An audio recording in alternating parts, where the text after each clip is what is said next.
विक्रम संवत 1616 में माघ शुक्ल सप्तमी आज की तिथि में ठाकुर जी ने नरसी भक्त की पुकार सुन करके उनकी बेटी के यहाँ मायरा भरा था। जो सारे जगत में प्रसिद्ध घटना है, नरसी का भात, नानी बाई का मायरा, वो लीला आज के दिन की ही। ऐसी घटना इतिहास में दोबारा कब हुई खबर नहीं। जब ठाकुर जी अपने भक्त के प्रेम में इस कदर वशीभूत हो गए हों कि अपने भक्त का वचन सत्य करने के लिए भक्त की बेटी के घर, हम लोग सुनेंगे, नरसी जी के पास व्यवस्था नहीं थी, एक ही पुत्र था, उसका विवाह के 5 वर्ष बाद ही देहांत हो गया।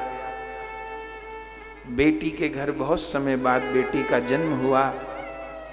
वहां से निमंत्रण आया। बेटी के ससुराल वाले द्वेषी लोग थे।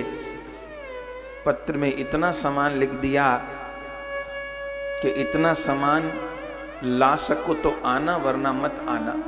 जिसको भात भरना कहते हैं, यहाँ शायद कोई और शब्द बोलते हो, मायरा भी बोलते हैं, भात भी बोलते हैं।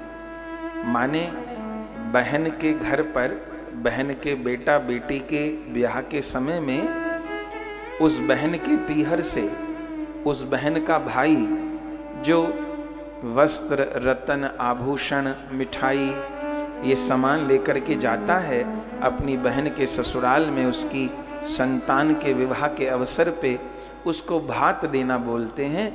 राजस्थान में उसको मायरा भी बोलते हैं। तो नरसी जी के पुत्र नहीं थे, तो ठाकुर जी पुत्र बन करके उनके सांवल शाह बन करके उनकी बेटी के घर भात देने गए। वो लीला भी आज की है।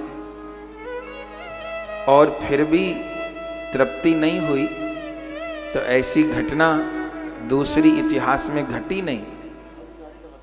भक्तमाल जी में लिखा है, सवा प्रहर बरसा भई मोहरन की बौछार, भक्त और भगवान की हो गई जय जयकार। ठाकुर जी ने कहा कि अब सवा प्रहर तक आकाश से स्वर्ण की वर्षा होगी, और आकाश से सवा प्रहर तक मानिए लगभग 4 घंटे तक सोने की वर्षा होती है।